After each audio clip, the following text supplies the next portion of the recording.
this important topic. My name is Arnold Weinfeld. I'm Associate Director of the Institute for Public Policy and Social Research until Friday, when I will be no more. So there's cake back there, so please do have cake and enjoy yourselves. There's also, I think there's still food back there as well. And I just want to thank Dr. Smith and the IPPSR staff for noting that I'll be retiring as of Friday. So again, thank you all for being here. Greatly appreciate your presence. We've got a great program for you on data centers. I'm sure none of you have heard anything about this. But we're hoping to keep it to a level of an inquiry today.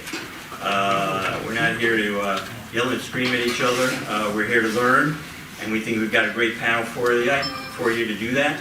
And introduce that panel and moderate our discussion today is Dr. Erik Nordman, who is Director of MSU's Institute for Public Utilities. Erik?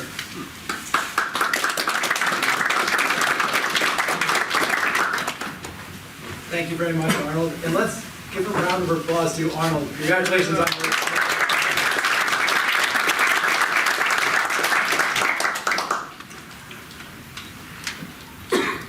So, welcome to the monthly MSU IPPSR Public Policy Forum. My name is Erik Nordman, and I'm the Director of the MSU Institute of Public Utilities. The IPU, as we call it, is thrilled to be co-hosting this month's forum with IPPSR. I'll be facilitating today's forum. So IPU is celebrating its 60th year of providing professional development and networking opportunities for the regulators of the electric, water, and gas and broadband sectors throughout the country. We'll be releasing our 2026 program calendar shortly, so keep an eye out for that. Data centers are a hot topic. As you can see, there's a gathering across the street in Michigan and across the country. So the services provided by data centers offer the promise of transforming the economy. However, they also require huge amounts of land, water, and electricity. In today's forum, we'll be exploring the context in which the growth of data centers is happening, the technology needs, and the opportunities for efficiency and the effects on Michigan's power grid and its communities. I'd like to now introduce our distinguished panelists. Ryan Weiser is a senior scientist at Lawrence Berkeley National Laboratory. He's joining us on Zoom from California. Ryan leads a 60-person department that seeks to inform public and private decision-making within the U.S. electricity sector through research on electric system planning, reliability, and regulation. Dr. Dong Zhao is the graduate director and in the School of Planning, Design, and Construction at MSU, and is the director of the Human Building Systems Lab. He's also elected chair of the American Society of Civil Engineers in data sensing and analytics. His research focuses on human building integration towards smart and sustainable cities, including AI modeling and AI-related facility and infrastructure development. And our third panelist is Douglas Jester. He's managing partner at Five Lakes Energy, where he specializes in economic analysis and modeling for energy policy, and is an expert witness in testimony before utility regulatory commissions. And fun fact, Douglas was also mayor of East Lansing. So we'll begin with a brief presentation from Ryan Weiser. His team recently published a report on the drivers of electricity prices. This includes data centers, but it also includes other factors.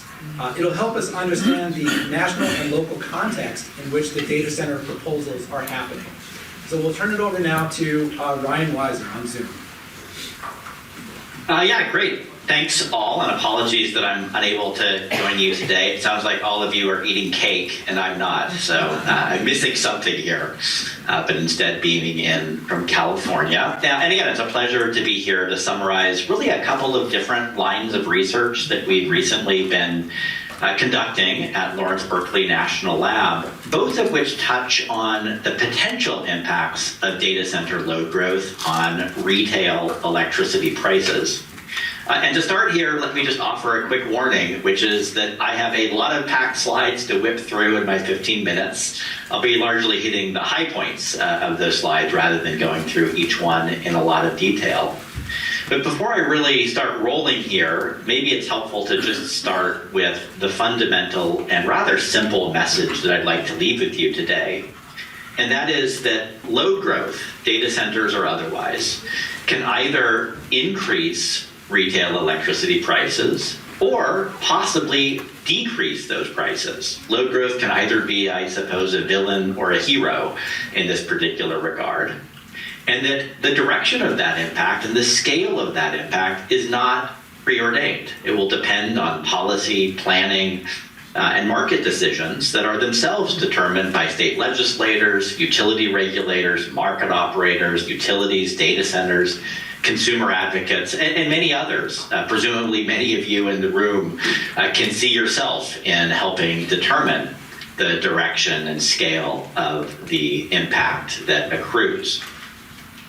So to see how load growth can potentially reduce or depress retail prices, one really only need look at the history of the U.S. electricity sector. The two maps on this slide depict on the left overall average retail prices, and on the right the change in those overall average retail prices after adjusting for inflation, and specifically from over the 5-year period of 2019 to 2024. And both of these figures just illustrate how variable retail prices are across the U.S. They're the highest in Hawaii and where I live in California, and they are lower in other states and regions. But especially if we focus on the map on the right, what's caused this divergence? Why did prices over this 5-year period of 2019 to 2024 increase much faster than inflation in California and Oregon, Washington, and Nevada, and many of the states in the Northeast, Mid-Atlantic, and Great Lakes states? What's going on in those states where prices have increased, again, at a rate well above that of the overall economy-wide inflation? Well, recent research among my team at Lawrence Berkeley National Lab tried to answer that very question. And what we found is that those states that saw the greatest price increases from 2019 to 2024 generally experienced those price increases due to some combination of a number of different factors, including age-based replacement and hardening of distribution and transmission systems, wildfire mitigation out west and storm protection and recovery, especially on the eastern seaboard and the Gulf Coast states. Natural gas price variability played a significant role, especially in the direct wake of the Ukraine-Russia war and its impact on global and domestic natural gas prices. And then finally, in a handful of states, especially those that are not particularly blessed with the highest quality wind and solar resources, state clean energy programs, both RPS programs and net energy metering. But what I want to emphasize here is that not on this list is accelerated load growth. And in fact, what we find is that over the last 5 years, but really over the last 20 years, that those states that have seen the most load growth have tended to see the smallest retail electricity price increases. And in contrast, those states in which electricity load has been largely flat or even contracting over time tend to have experienced the largest price increases. Now, this, of course, runs directly counter to a lot of the current narratives, but how could this relationship exist historically? Well, it could exist historically because many of the costs of electricity service, especially in the short to midterm, are largely fixed. And if you're able to spread those largely fixed costs over more megawatt hours of load, then mathematically overall average prices can and indeed have over the last 5 to 15 years largely declined. To be just a little bit more tangible about it, you can see the cases of North Dakota, New Mexico, and Nebraska highlighted on the slide here in the figure. These are 3 states that saw very significant load growth from 2019 to 2024, just a 5-year period. North Dakota saw its load increase by almost 40%. New Mexico, more than 20%, Nebraska, more than 15%.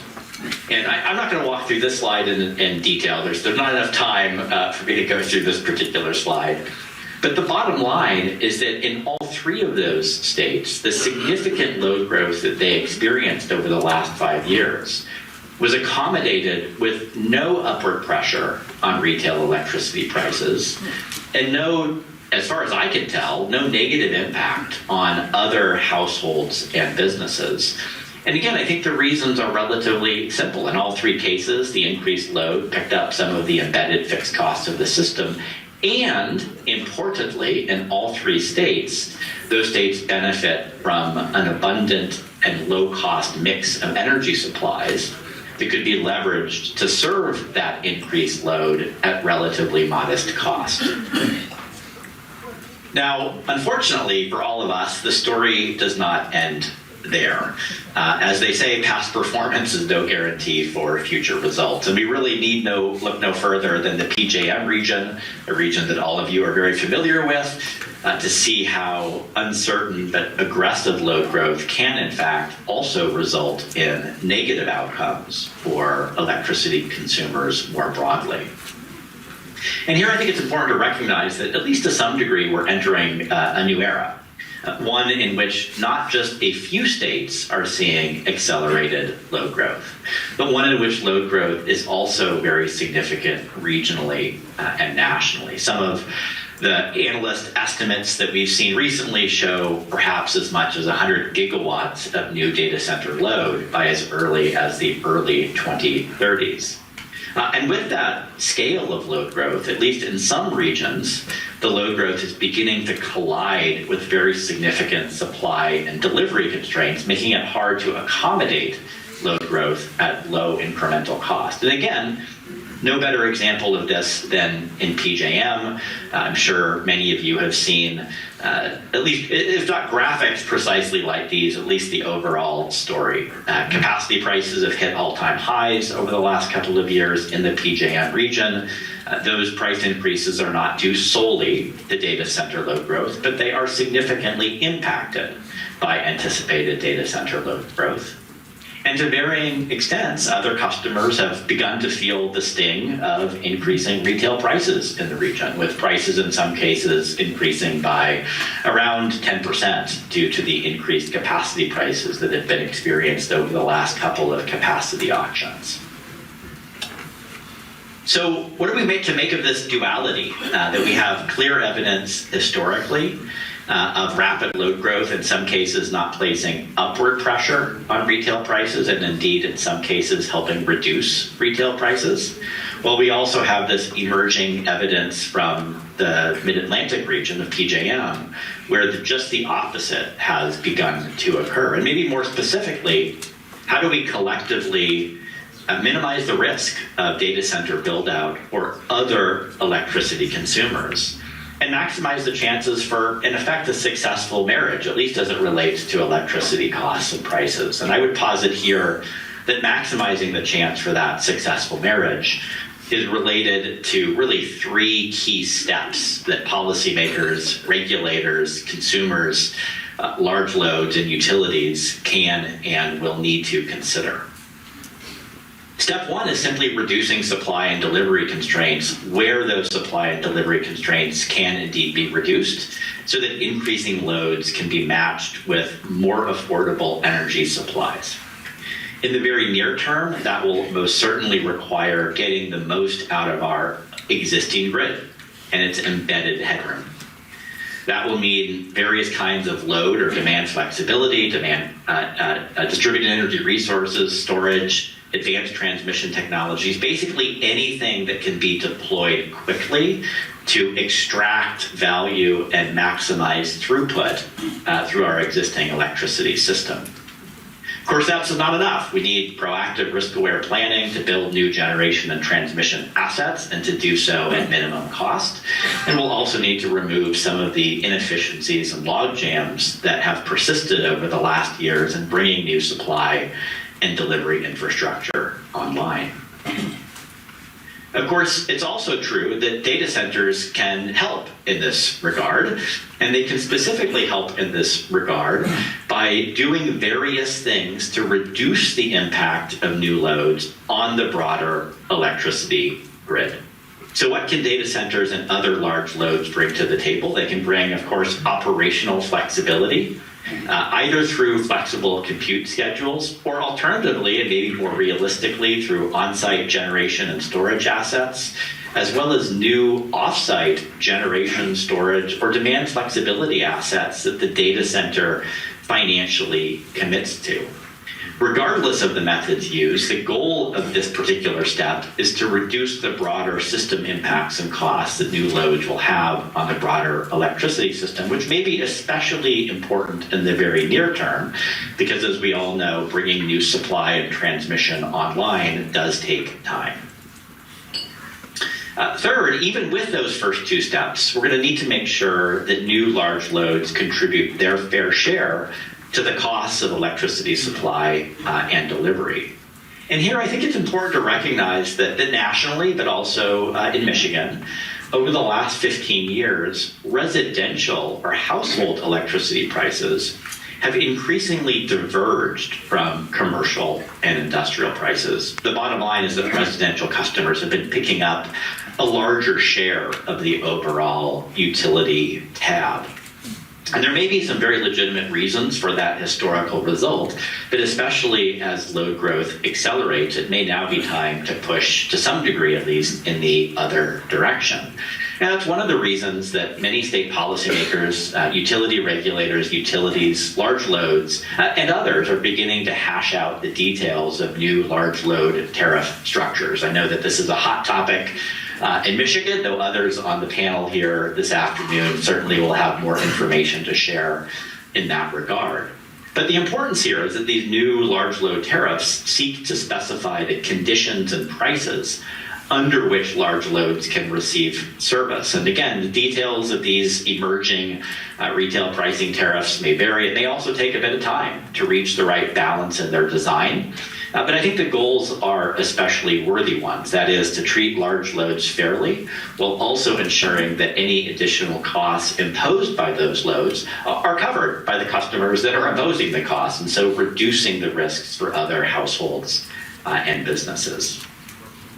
And with that rather whirlwind tour, let me just close again with a repeat of my opening remarks here, which is simply, again, that growing customer loads can put either upward or downward pressure on retail prices, and it is not preordained that tools exist to reduce the risks of the former and maximize the chances of the later. And otherwise, I will turn it over to the moderator and the other speakers. I'm happy to answer any questions or hear feedback and critiques a little bit later in the program. Thanks. Thank you so much, Ryan. Let's have a round of applause for Ryan.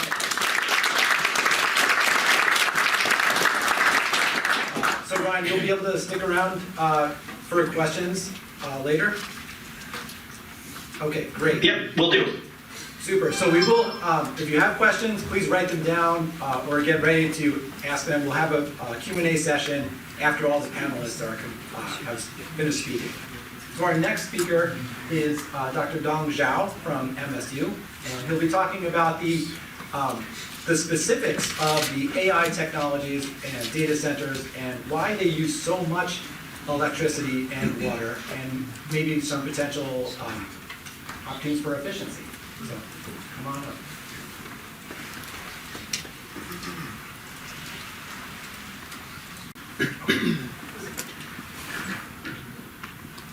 All right, thanks Eric, thank you everyone. I'll give this opportunity to share some of my work about understanding about data center, because we know that data centers are almost very close, like black box, like a mystery, there's nothing, because they have high requirement for the indoor control the environment, so it's not open. You don't have open house, right?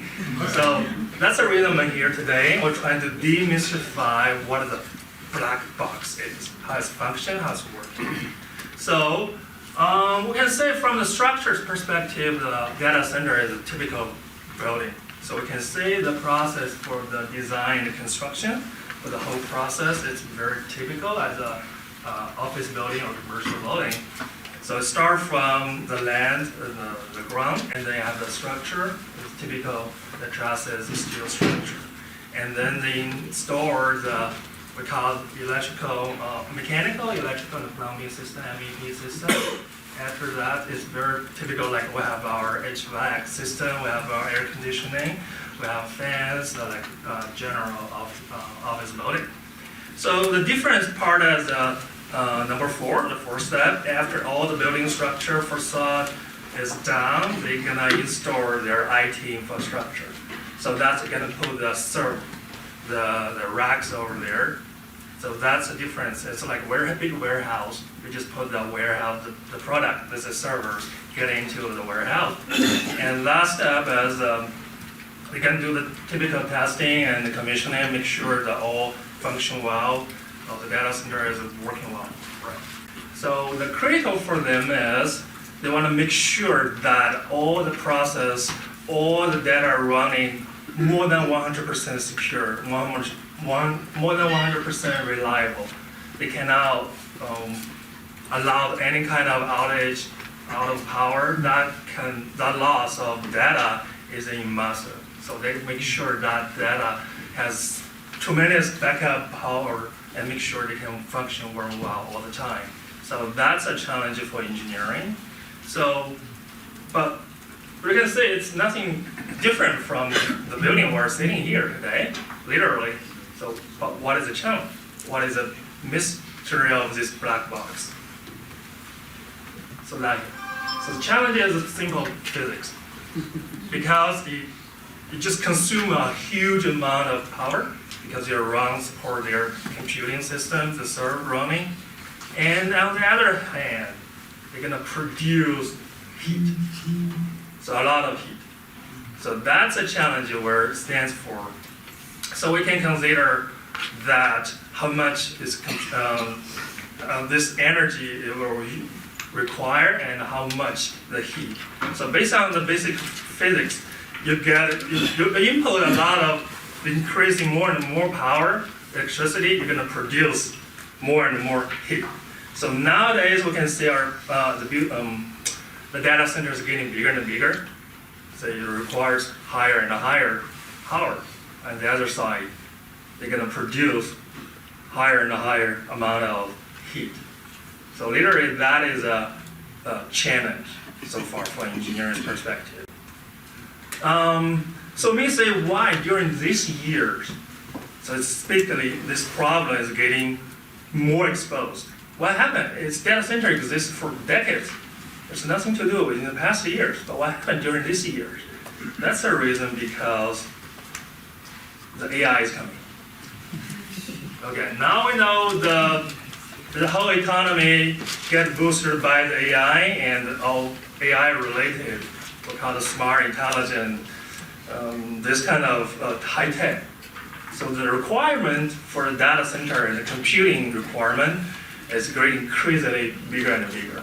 So typically our traditional data center rack, so usually they use 40 something kilowatts. So you can consider that as similar as a typical Tesla sedan. They're the same power again. Nowadays, when AI is coming, it's not enough. So they increase the capacity. So now it has a high density, the AI rack. So that means they increase the power requirement to typically is 180. Now in the future, probably going to be 250 kilowatt and even 1 megawatt in next decades, possibly during engineering testing. So think about that, the change of the computing requirement, the power. Now, if you consider the 100 kilowatt, that is a GMC Hammer EV. So like literally you change from Tesla to a Hammer. So you can see the change of the power requirement, and they have thousands of them running in the data center, typical one. And we can see, as a previous presentation mentioned, that we have a gigawatt, that kind of huge, and a 100 gigawatt. So previously we consider 1 megawatt is a typical data center. Nowadays, 100 megawatt is typical data center. In the future, probably 1 gigawatt is a typical data center size. So that's a reason. And what happened? Because the heat, we said the challenge is the heat. So literally from the air cooling, we can maximum affordable, that is 70 kilowatt. So that's the reason it's okay. It had a lot of air cooling in the past, it's fine. But now when you reach the threshold of 70 kilowatts, 100 and 150, air cooling, no more. It's cannot afford. So our engineering solution is we get into liquid cooling. That's a must. So we have to go there. So we know the liquid has the thermal conductivity is 4 times than the air, so it's better work. So that's our current solutions for the cooling because of the heat. So typically there are 2 ways. One we call direct to the chip, so that means we have the liquid on the chip, paste on the chip. Literally we have a sticker on every chip, so you have the sticker running. And another one, but this one is now, it's very expensive. And another one we call the immersing cooling. Literally we put all the server into a liquid box, so they are swimming all the time. So in that, the new technology, most of our recent new data center use immersing cooling. So they have, literally they have all the server swimming all the time and good cooling. Okay, so that's a new technology we're using. So far you can see that's our way to get rid of that heat and for the liquid cooling. So the problem is, we know the liquid cooling will need not only power, but also water. So the liquid cooling needs water, and a lot of water. So we can see how much the typical AI, now past data center, just like AI data center. If we just ask some of the AI apps several questions like what weather today, what should I wear, best outfit today, several conversations. That will consume you a bottle of water. And it's potable water because they need high requirement for the water quality. So it's pure water and drinking water. That's 1 cup. So you can see how much water is getting to. And that's our reason now. We know our in the state level, previously our center cluster for data centers are in Northern Virginia. So that's been in the past decade. But because of the water requirement, we anticipate that they need to move to the area with power and also water. So that's the reason you can see our growing in the number of data center located in Michigan, because we have energy and we have water and we have the cold weather. So that's can help for get rid of the heat. That's all the time. Then we're talking about what is happening to our community. So what are any solutions? The data consider the black box coming. They don't have open hours, so they don't have visitors. So 2 parts. So from the inside part, the data center consume electricity and also water. So our goal is trying to reduce and make them sustainable. So we use engineer solutions and technology to reduce their and produce sustainable energy and electricity to afford them. And we can think about the other side, how the output. So we know the output for the data center majority is also a challenge is the heat. So how we can reuse the heat. So one example is we call district heating. So during the winter, the heat can be used to support the heating for local communities. So it's a typical like 100 megawatts, the middle-sized the data center. They can afford tens of thousands of homes for heating. Tens of thousands of homes for heating. Yeah. So that's one way. Another solution for how to reuse the heat is we can see the greenhouse. So we can use the heat to produce vegetables, tomatoes, cucumbers, and they can serve also local, the farming industry and also local community. So I can say that's what is the solution. When I ask AI what is the future of integration between human, our community and the data center, they give me this image of the say how we can make sure our sustainable reuse the data center and also sustainable energy, renewable energy, and it's harmony with our communities. So that's we hope we can have that in the future. But I apologize that because producing this image, I used another cup of water. Yeah. Okay, that's all I have. Thank you.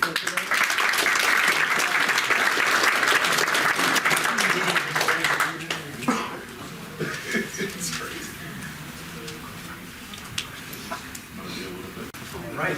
Our third panelist today is Douglas Jester. We'll be talking about the policy implications for Michigan and statewide and Michigan communities. So I'll turn it over to Douglas. Thank you. Thank you, Erik. I'm going to add a couple of points to my biography so that you all understand where I'm coming from. I spent the 2000 to 2009 as executive in a global telecommunications company, leading a division that provided application-based services to customers, and that included operating a couple of large data centers. So I understand the data center side of this, although I must say, 15 years ago was a long time technologically. So, and then Five Lakes Energy as a consultancy is really focused on residential and clean energy interests. So to the extent that I participate as an expert witness in regulatory matters and so on, that's the perspective that I am bringing to those. So my comments today flavored a little bit by that, but I aim to have them be relatively even-tempered. So I want to talk a little bit about what the data center challenges are. This will be a little bit of a reprise of things that you just heard, but I'm going to try to sharpen them to our situation. And then I'm going to talk about what we currently have as policy on the screen. I'll show you kind of the policy framework. I'm going to comment a little bit on the strengths and weaknesses of that as we go along. So, as already mentioned, the data center challenges are predominantly around land use, water use, and power. There are also important arguments going on about the applications that are living in those data centers, but I'm setting that aside for today. The data center land use challenge, data centers come in a wide range of sizes, but the current growth is these hyperscale data centers largely to support artificial intelligence. It is not just a matter of economies of scale. It is that the computation problems that they're trying to do require really large multi-computer facilities all in one place so they can communicate with each other very rapidly. So this is not really an optional characteristic of these data centers that they are large. It's inherent in the problems they're trying to solve. And the hyperscale data centers are large buildings on hundreds of acres. If you start trying to develop a large site of any kind in Michigan, you wind up generally in rural greenfield sites. And those are mostly in agricultural use. And as a general proposition, rural communities often resist these large facilities. I think that is the essence of the land use problem that we have with relation to data centers. The water challenge you've just heard, huge amount of heat comes from these. A gigawatt data center, just to sort of re-emphasize the point, produces enough heat to provide the heating for all the buildings in a community of 400,000 people. In other words, the Lansing area. So that's a lot of heat. And removing that does require liquid cooling. Water is the core of that. And that either requires then heat transfer to the air, evaporative cooling, which effectively consumes a lot of water, or discharge of a large quantity of moderately heated water. We have water in Michigan, but obtaining large quantities to evaporate or discharge as heated water does create problems. And then the data center power challenge, which is more where I live these days. These hyperscale data centers do consume large amounts of power relative to the size of their host utility. So Consumers Energy have said that they have an agreement in principle with a gigawatt scale data center. Such a data center would be about a 22% increase in their electricity sales on an annual basis. DTE currently has a proposal before the Public Service Commission for a 1.4 gigawatt data center in Saline Township. That would be a 25% increase in their annual electricity sales. So these are very big increases in electricity consumption in the state and for the host utility. And then finally, I'll come back to this, but there are currently a lot of barriers to the rapid deployment of new power supply. And that turns out to be really important to the dynamics of what is going on. Our policy essentially comes down to two things right now. One is that in 2024, the legislature passed, the governor signed two acts, Public Acts 207 and 181. Those exempt data center equipment from sales and use taxes under certain conditions. And data center equipment is expensive and turns over fast, so this is an important economic factor for data centers. They basically don't go to a state that doesn't have a similar policy. There are conditions on eligibility for those exemptions. There are economic development conditions, essentially around the number of jobs created.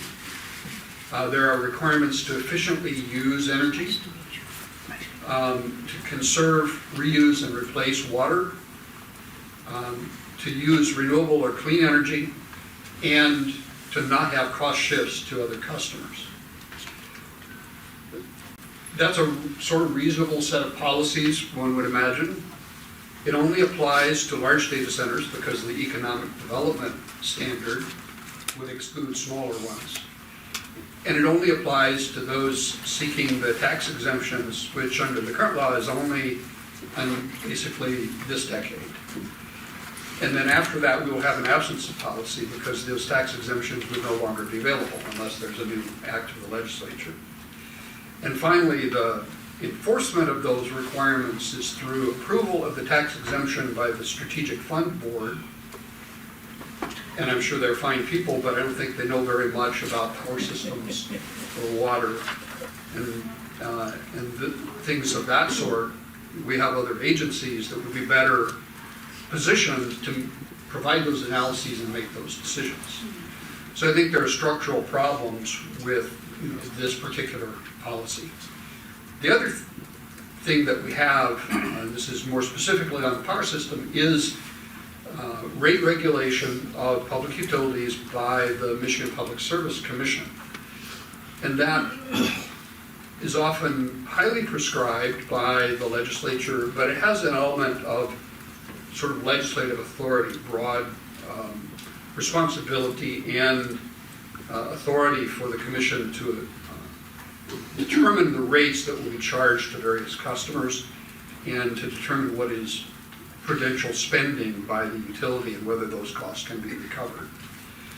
And the Michigan Public Service Commission is currently engaged on that. In case 21859, Consumers Energy requested approval for sort of standard contract terms for data centers. The commission decided it should be any new large loads. And the commission's determination will likely be presidential, but this case is not binding on any utility other than consumers. The provisions that they concluded should be adopted are that the service to the data center should be under their existing large customer rate schedule, and that carries certain implications about how costs are allocated and how the charges are made to the customer. That there should be a 15-year contract term, so minimum of 15 years with a 5-year evergreen extension. So if there's not notice in advance, it automatically extends in 5-year increments, and 4-year notice is required. The data center in such a contract would be signing up for a certain amount of electricity. They would say, we're going to be a gigawatt data center. The commission says that they must be obligated to pay for at least 80% of that every month, regardless of whether they use it. And that's basically to ensure that whatever costs are incurred to be ready to serve at that level are largely being recovered from that data center customer. They set an exit fee if the data center wants to leave early, and it's that minimum billing demand for the balance of the contract. They allow for some adjustments in the capacity element of the contract, but those are limited in number and size. They require collateral to reduce the risk of non-payment. So some form of guarantee from a parent company, from a third party, that the data center goes and they owe money, that will be paid. And then on the very important question of exactly how the charges would be constructed, to be sure that the data center covered all of the costs that it caused. The commission kicked that can down the road and said in Consumers Energy's next rate case that consumers needed to provide analyses demonstrating that the tariff would not shift costs onto other customers. So that's what the commission has decided. I'll note that they have before them, and will decide this Thursday, a request from DTE for contracts for a specific data center, not for a generic approach as consumers requested, but specific contracts. And under the terms of DTE's contract with the data center, that decision has to be made by December 19th, else the data center is likely to go elsewhere. So the commission is effectively obligated to decide on Thursday. I don't have any intelligence about what they're going to decide. It's obviously a highly contested matter, even though the request is for approval under an uncontested case, one without testimony and argument from other parties. I should add that the consumer's case that I just described is currently under appeal by the Attorney General, who wasn't satisfied with all of the conditions. I want to make a couple of points about these circumstances. One reason, well, the major reason that there's this concern about data centers is that for large facilities, they are relatively flexible and movable.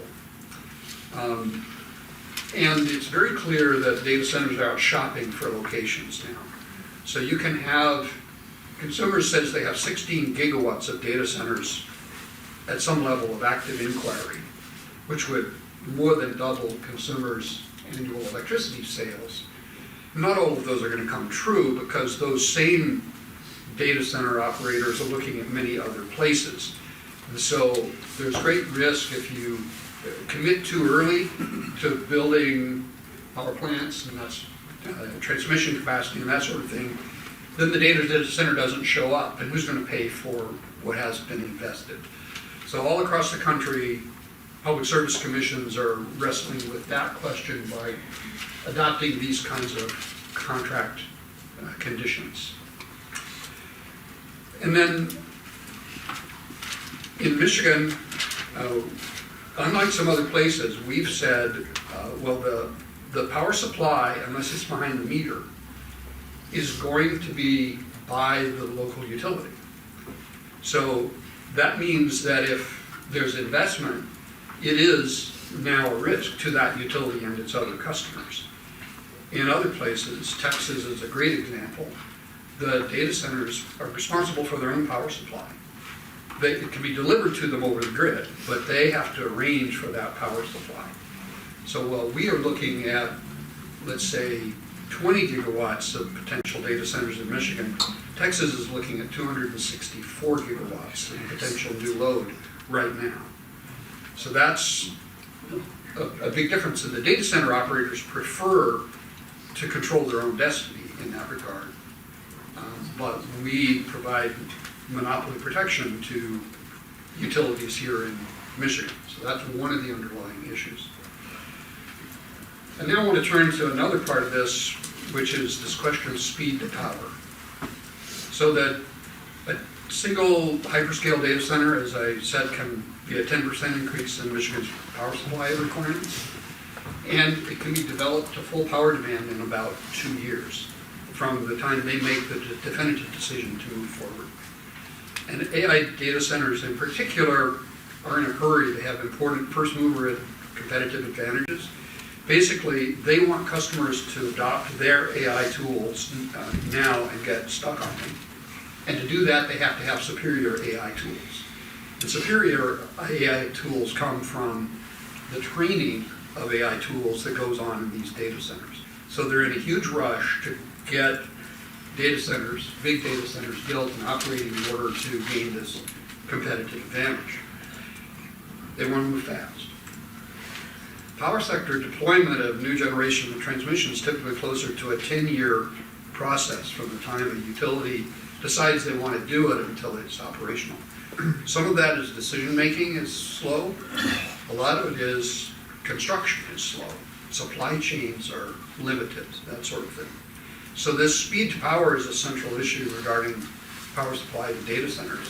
And a lot of what you're seeing is that data centers are trying to find the places where there is capacity that they can get in operation fast.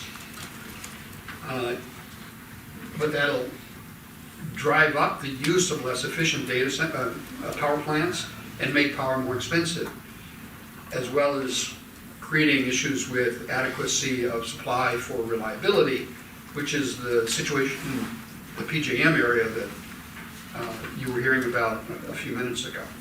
So that's really a core issue in all of this, is how do we accommodate speed to power for the data centers while providing reliability and reasonable cost for other customers.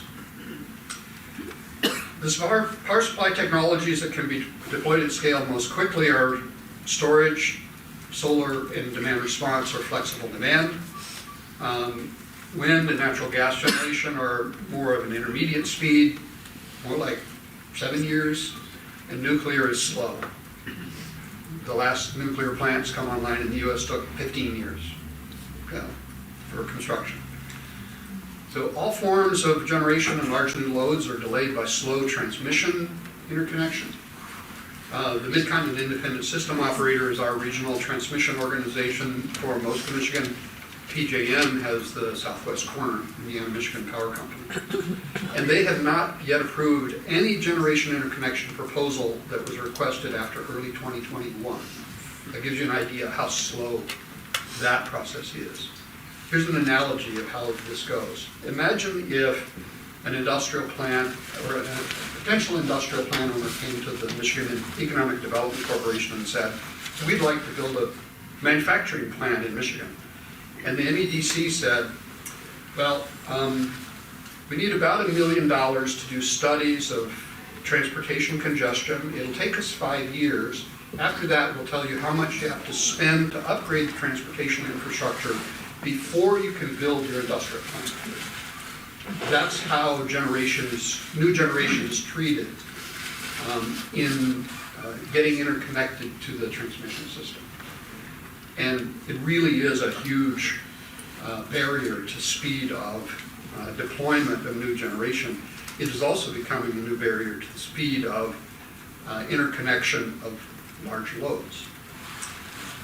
And then finally, the Biden administration strategy for meeting emerging power supply and nationalizing a lot of those technologies, bringing them on shore, was to subsidize the development of manufacturing in the US. The Trump administration flipped that around, pulled away all the subsidies, and said, well, we're going to impose tariffs on anything coming in, which effectively lowered the supply of these technologies in the US for now. We're not passing judgment on who's right in any other respect, but we absolutely have supply chain difficulties as a result of that policy switch, and have had large shares of the projects that were in queue canceled.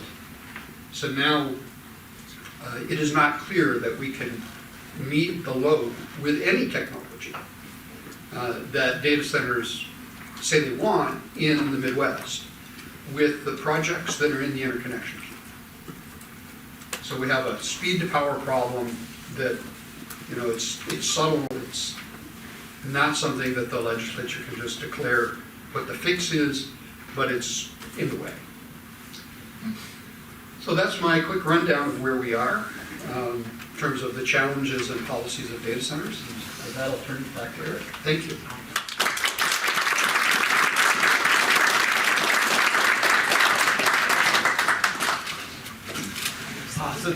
Thank you to all three of our speakers. Those were fantastic.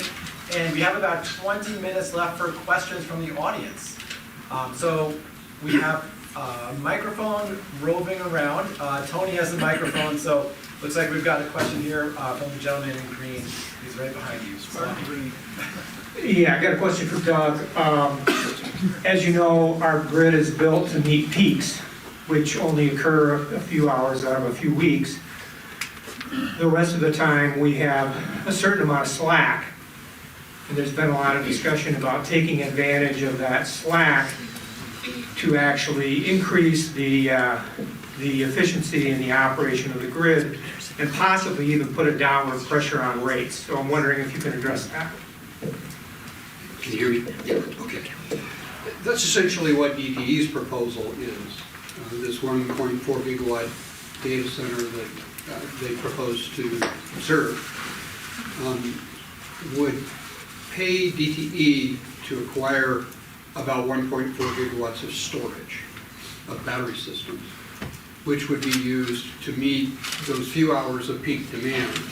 And then the rest of the time, the many power plants that normally are not operating, some of them would operate to meet the demand from the data center.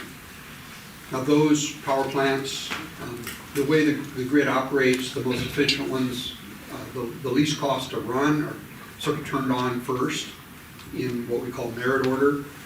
So the incremental power plants that will run in order to serve the data center load until something more is built will be fossil fuel plants, mostly gas, and will be the less efficient of that species. So there'll be more cost and more emissions from serving that incremental load than what we would otherwise have as baseline. But it's absolutely capacity that's out there on the grid now and would be used more efficiently. All right, thanks. Tony, who's... Okay, Professor Zhao, I have a question on the life expectancy of these data centers, and would it be a good policy to require a decommissioning clause for any construction of a data center so that after the end of their useful life, they will be decommissioned and taken down by the producers of these centers? Okay, thanks for the question. So from the construction perspective, we know typical duration for each of this project is not that long. So basically more impact or influence are happen during the operation time. So the whole design and construction usually take like 2 or 3 years, but they're gonna operate decades. So that's the impact. So that's, I wanna say, if they have that happen during the construction, that part, and the materials, decommission about that one. For me, perspective, it's compared to the operation side, it's not that impactful. So we can focus on operational, that can produce more impactful result. Thank you. Hi. I am concerned about the obsolescence of the computer technology, because we know that computers go obsolete quite regularly, in a short amount of time.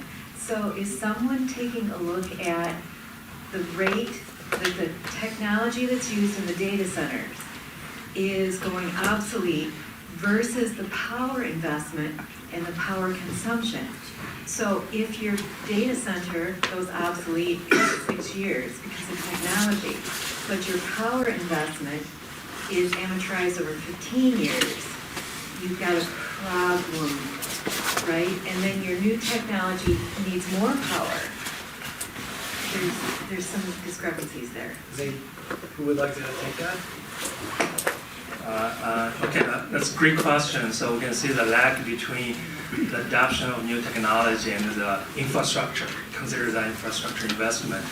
So most current practices for existing data center, they can upgrade. So we'll just say they upgrade them. We'll say one, the different cooling system, they can upgrade them as well.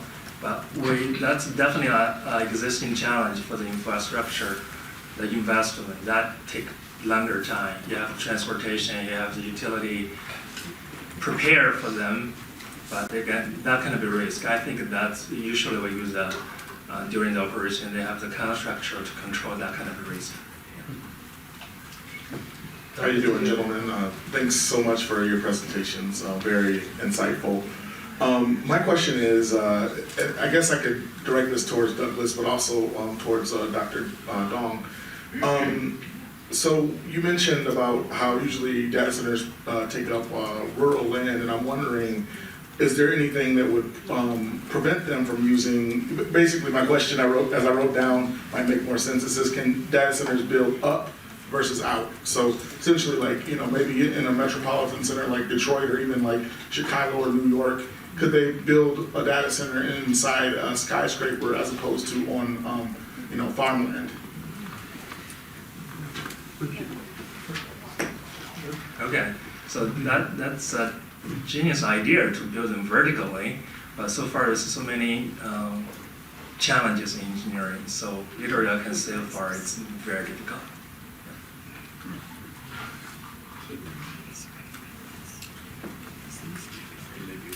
You mentioned all the uses for the heat in the winter, but even in Michigan, it's not cold in the summer. So what do you do with all that heat then? And even if you use the heat to heat homes, how do you get the heat to the houses without massive infrastructure changes? Yeah, that's where we usually the data center take advantage of the existing infrastructure. So they have existing district heating, they have the piping set up to heat each individual homes or the road or the facility area, so that they just connect them.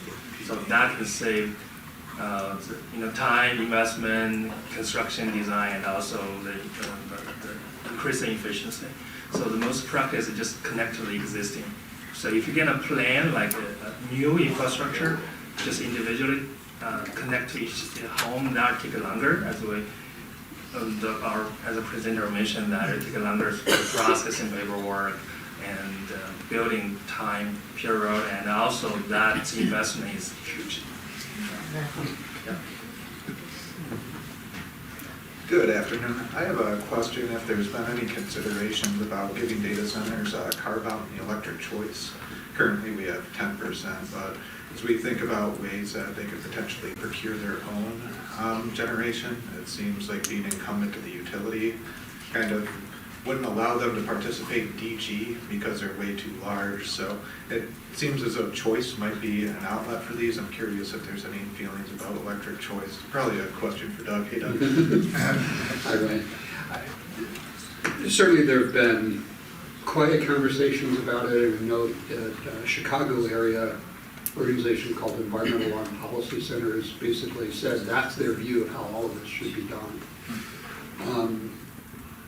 When the tax exemption legislation was under consideration, some of the data center companies wanted to go that way, but they got no traction legislatively, so we are where we are. Thank you. Hi, thank you for this. I think this is probably for you, Dr. Zhao. As I have been, as others more knowledgeable than I have explained to me, my sense is one of the major issues with water is actually around water quality, sort of beyond quantity. And so sort of what I've been told is that in closed cooling systems, the use of, I believe it's dielectric coolants as opposed to water, has resulted in incidents where a lot of those chemicals have been sent to water treatment plants. And larger water treatment plants sort of may have the ability to handle that, but smaller systems, especially in rural areas where there's a requirement for the tax exemptions to use municipal water, the question becomes, what are the water quality concerns and sort of what do you know about that? Okay, so one thing I want to clarify that we can, in my presentation, I mentioned the huge amount of water use, but I want to say majority, 80% of the water, they just get to the evaporation, get to the air, so for the cooling. So the rest, the remaining of them, the data center itself has some capacity to treat them, and then rely on local facility to treat. I don't think that's a major one because current data center, they just use for cooling. So literally, there's compared to other industry like chemical factories, they don't produce that high amount of the chemical component that want to be cleaned up by our facility. So don't be scared about the amount of the water because majority they just for cooling. Hi, this question is, I think, Doug and maybe Brian, if he's still there. I'm not sure who wants to take it. So municipalities are bidding for economic development projects, and they put out whatever incentives they want to offer and are bidding against each other, and then the MEDC is bidding against other states and all that game that happens. Oftentimes behind closed doors by a small number of people making those decisions.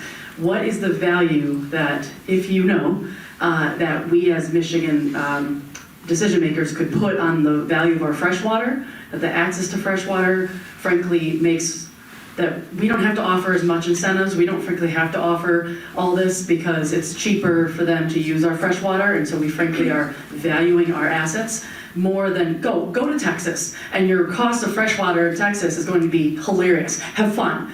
So I mean, are we doing that? Is that part of conversations? Because we have more access to fresh water than, so are we valuing our fresh water properly? I guess is the question. I'm not in those small group conversations. So I don't know for sure. I think our economic development folks are reasonably intelligent. I'm sure they're thinking about that when they're in those conversations and what else they might choose to offer, as they're trying to get the deal. But I don't know that with any certainty.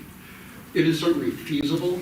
I grew up in New Mexico, where our saying was that the laws of gravity don't apply. Water doesn't flow downhill; it flows toward money. And you can absolutely assign costs of water in the western United States. It's less clear in the eastern United States, but we certainly have an advantage. So, Brian, if you're still there, I don't know if you were able to hear the question, but it was about the value of water related to data centers, and that Michigan has quite a bit of fresh water, right? Obviously, with a Great Lakes state. But you mentioned that one of the key drivers of electricity prices is wildfires, rebuilding the grid after wildfires and hardening the grid, taking proactive steps. So related to power and water, how is that conversation entering? Yeah. How is that entering the conversation? No, I'm actually able to hear at least some of the questions that I heard this one. So, as with the previous speaker, I'm definitely not in those small group discussions, those economic development discussions. So I don't have a whole lot to add there, other than to say that I do think there is ultimately some risk that as economic development interests lead to this competition among communities, among states, etc., the question ultimately is are we giving up too much, right, in these circumstances? And accepting the fact that in the case of data centers in particular, there's not a large local employment angle to the economic development storyline. We're really talking about a tax base, and that can be certainly significant. So again, I don't have any particular insight on the water question, but I do think that the overriding concern about how much to give and at what point are we kind of giving too much, given the number of different communities that are competing for these new large loads, is a really important one, and certainly makes the jobs of the economic development folks and the folks that are in those rooms very, very difficult indeed, and with pretty significant risk as well if it's not done thoughtfully. Great. Thanks, Ryan. We have another question from the audience. Yeah, thank you. I thought the idea was to co-locate small nuclear reactors by these data centers and use those to generate the power rather than the grid. Why is water the best way to carry off the heat that's generated by these data centers? And is it possible to capture that heat that's generated and use that to generate electricity? Thanks. I can do it, but Ryan might want to. Oh, yeah, so Ryan, do you want to maybe talk about small nuclear reactors? That's an emerging technology, and can that be co-located with data centers? Yeah, in this case, I did not hear the question, so thanks for repeating it. Sure, yes, small modular nuclear reactors, in theory, could be co-located with a data center, and indeed, some of the hyperscalers have established contractual mechanisms that would have them supporting some nuclear, whether that's reopening to nuclear units that have closed that various hyperscalers have sought contracts with. In other cases, hyperscalers have contract, even equity positions in some of the new nuclear companies. So there are opportunities there, and certainly the hyperscalers are interested in pursuing those opportunities longer term. But I really want to lean in to one of the earlier speakers who talked about speed to power. No small modular nuclear reactor has been built in the United States, and I very much doubt that we will see any significant small modular nuclear reactors built, certainly within the next 5 years. We're talking about kind of a 10-year plus time frame in most instances. And so while the opportunity exists and is certainly one that we should pursue, I think we need to be careful to not put too many eggs in that basket, at least as it relates to meeting very near-term demand growth. Thank you. And Don, do you want to address why is water the preferred coolant for these systems? Okay, so yeah, we'll talk about previously when we talk about the cooling, we think about that is the first come up as air, like we have AC all the time. But when you say when the capacity of data center getting bigger and bigger, air is now enough. Air cannot afford, so we need to move to our next one, that's a liquid. So basic liquid is water, based on another liquid, so we use water for the cooling, to take the weight out of there and get into the evaporation, get to the air, so that's how we use water. Yeah, but you want to say, if you're asking you the other kind of other media, other liquid, water is most convenient and portable, reachable source of liquid. We use water. Yeah, that's the reason we use water. Consider other liquid. If I can just make sure. one supplementary comment. Thermal electric generation, nuclear, coal, and steam-based gas generation uses a lot of water. So in aggregate, those thermal generation units on the Great Lakes are a majority of water withdrawals from the Great Lakes, counting only the so-called consumption of water, which means evaporation, and not that is returned to the lakes. So when we talk about water, there's actually a potentially a power supply side water effect as well that we have to think about. All right, other questions? Yes, in the back. Thank you all so much for being here and for informing us on the subject. My question is mostly about state law and the Public Service Commission.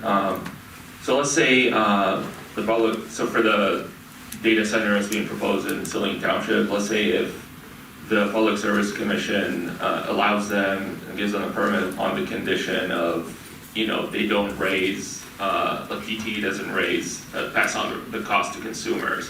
How would they enforce that, and how how would they know, like, oh, they raised their rates because of the data center? How would they enforce that? Do they take away their permit? Do they take away their tax incentives? How does that work, I would say? So, first of all, the general process of electric utility regulation is that any increase in rates to any customer by an investor-owned utility needs to be approved by the Public Service Commission. And the commission sets the rates. They do a lot of things to consider what those rates should be, but in the end, what they authorize is the rates. And the general flow of logic is that utility shows what they claim to be their necessary expenses to provide the services, as well as capital investments and return on that. And the commission determines what's prudent. Having done that, those costs are allocated to customer classes like residential, commercial, industrial, through something called a cost of service study, which essentially takes all the different buckets of costs and allocates each one of them to those customer classes, usually based on some metric that is purported to relate to what causes that cost. And then having determined from that the revenue responsibility of each class, they look at the sales to that class and construct a rate design, which, there's going to be so much as the fixed monthly charge, so much per kilowatt hour, maybe based on the season or time, and then for industrial customers, so much based on peak demand by that customer in a month or over a year. So that's the logic. It is certainly possible to model the costs, the revenue requirements, sort of with and without the data center. And yeah, there would be some disputes about the details of that, but fundamentally most analysts, including me, would probably center around the same results. Having done that, you could then ask, well, given the ways those costs are allocated, is the data center cost slipping over onto other customers or not? And it would be within the commission's purview to either directly assign costs to the data center, say your cost was X, or to worry about those allocators that are used to determine who pays how much of each bucket of cost. So it's a solvable problem, one that good regulators can handle, as long as they are committed to doing so. All right, that's going to have to be our last question. So let's have a round of applause for all of our.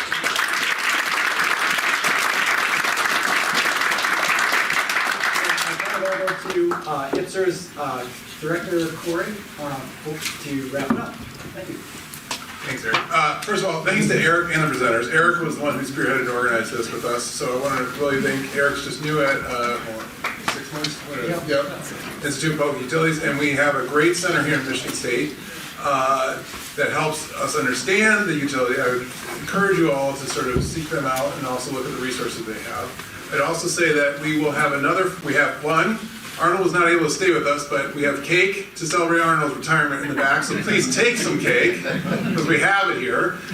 We also have a forum on January 16, same time, same place, on the forestry, a couple different topics. One, we talked about forest fires with Power Grid. We'll talk about forest fires that also relates to health consequences in the United States, as we have the smog from Canadian wildfires, and also as it relates to foreign ownership of land.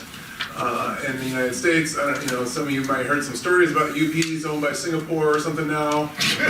We're going to go over that as well. So please join us January 16 next month and have a happy holidays. Thank you all.